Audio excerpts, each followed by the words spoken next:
శ్రీ గురుభ్యో నమః. శ్రీ మహాగణాధిపతయే నమః.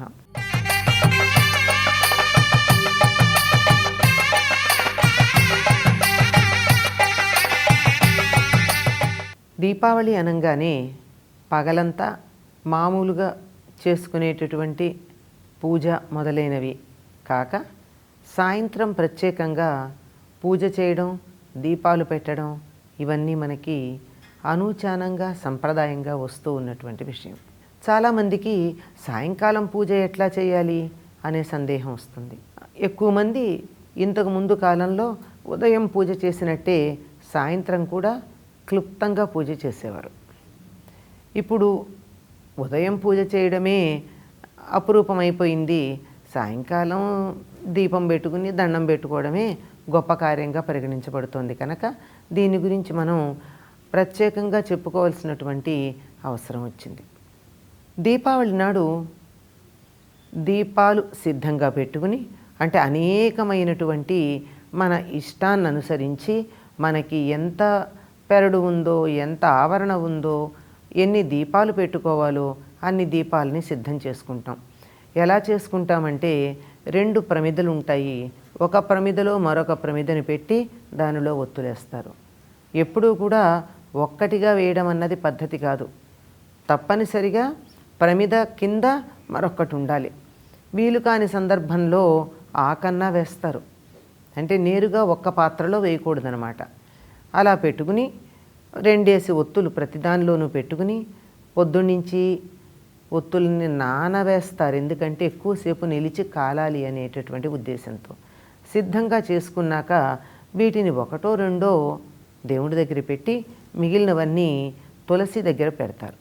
ఆ తులసిని ఉదయమే చక్కగా తులసి కోట శుభ్రం చేసుకుని సాయంకాలం మళ్ళీ తులసి కోట దగ్గర ముగ్గు వేసుకుని కడిగి ముగ్గు వేసి తులసిని అలంకరించుకుని, అంటే దానికి పసుపు కుంకుమ మొదలైనవన్నీ తులసి కోటకి చేర్చి పూజా సామానంతా సిద్ధంగా పెట్టుకున్నాక సూర్యాస్తమయం అవుతూ ఉంది అనేటటువంటి సమయంలో గోగు కాడలకి పెద్ద పెద్ద ఒత్తులు, నూనెలో తడిపిన ఒత్తులు కట్టి వెలిగించి మగపిల్లల చేత దక్షిణ దిక్కుగా తిరిగి దిబ్బు దిబ్బు దీపావళి, మళ్ళీ వచ్చే నాగుల చవితి అని వాటిని కొట్టిస్తారు.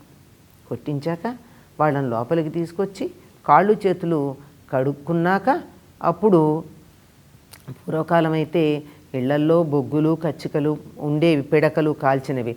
వాటి మీద గుగ్గిలం వేసి ఆ గుగ్గిలపు పొగ వాళ్ళకి పారేటట్టుగా చేసి కాళ్ళు చేతులు కడుక్కున్న తర్వాత ఈ పని చేసి అప్పుడు తీపి తినిపించడం జరుగుతుంది. అప్పుడు అందరూ కలిసి తులసి దగ్గరికి వచ్చి పూజ చేసుకుంటారు. దీపాలన్నీ వెలిగించి తులసికి షోడశోపచార పూజ. చాలా వరకు శ్రీ సూక్తంతో తులసీదేవిని ఆరాధించేటటువంటి సంప్రదాయం ఉంది.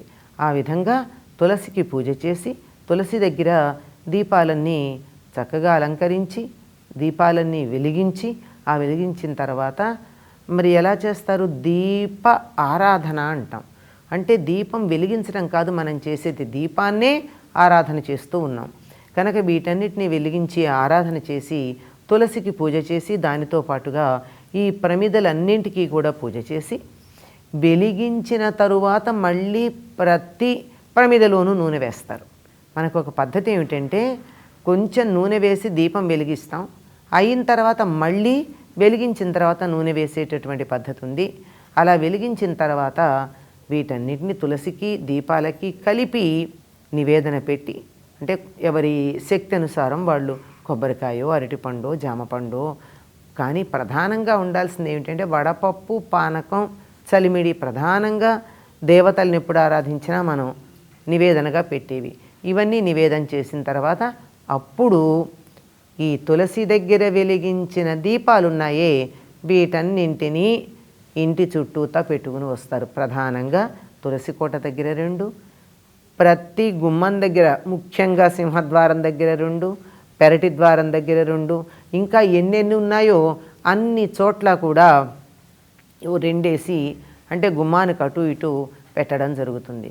దీపావళికి ముందు రోజు, అంతకన్నా ముందు రోజు కూడా సాయంత్రం వేళ అసుర సంధ్యా సమయంలో గుమ్మం దగ్గర అంటే సింహద్వారానికి అటు ఇటు 2 దీపాలను పెడతారు. వీటిని యమదీపాలు అంటారు. అంటే ముందే ధనత్రయోదశి రోజున 2, ఆ తరువాత నరక చతుర్దశి నాడు 2 2, కానీ దీపావళి నాడు మాత్రం అనేకం పెట్టడం ఉంటుంది. ఇంకా ఆ తరువాత కూడా ప్రతిరోజు తెల్లవారుజామున అటుపైన సాయం సంధ్యా సమయంలోనూ తులసి దగ్గర ఇంటి ముందు దీపాలు వెలిగించటం ఒక సంప్రదాయంగా ఉంది. ఈ తులసికి చేసే పూజా విధానం ఏదైతే ఉందో ఇదంతా కూడా వేదంలో కాణ్వ శాఖలో ప్రతిపాదించబడింది. అంటే కణ్వుడు అనబడేటటువంటి ఒక మహర్షి చెప్పిన ఆయన ఆధిపత్యం వహించిన కాండ శాఖలో మనకి కనపడుతుంది. ఇక పైన దీపాలు వెలిగించిన తర్వాత టపాకాయలు కాల్చుకోవడం అన్నది ఎవరికి నచ్చిన పద్ధతిలో వాళ్ళు కాల్చుకోవచ్చు. కానీ ప్రధానంగా గుర్తుంచుకోవాల్సింది ఏమిటంటే, సందర్భం వచ్చింది కనుక చెప్పవలసింది, ఆరోగ్యానికి హానికరమైనటువంటి రసాయనాలు కలిగిన టపాకాయలను కాల్చవద్దు. కొన్ని వరకు ఆరోగ్యానికి బాధ కలిగించవు, కొంతవరకు గంధకం, కొంచెంగా సూర్యకారం ఉన్నంత వరకు పర్వాలేదు. కానీ అంతకు మించినటువంటి భయంకరమైన రసాయనిక పదార్థాలు కనుక ఉన్నట్టయితే ఆ తరువాత ఆరోగ్యం చెడిపోతుంది. అంతేకాకుండా ధ్వనులు కొంతవరకు ఉండొచ్చు, చెవులు చిల్లులు పడేటంత ధ్వని కూడా క్షేమకరమైనటువంటిది కాదు అని గుర్తుంచుకుని ఈ క్రమంలో మనం దీపావళిని చక్కగా ఆరోగ్యంగా, ఎటువంటి ఆనందదాయకంగా, ఎటువంటి అపాయాలు ప్రమాదాలు జరగకుండా ఉల్లాసంగా ఉత్సాహంగా జరుపుకుందాం. లక్ష్మీదేవి యొక్క అనుగ్రహాన్ని పొందుదాం. స్వస్తి.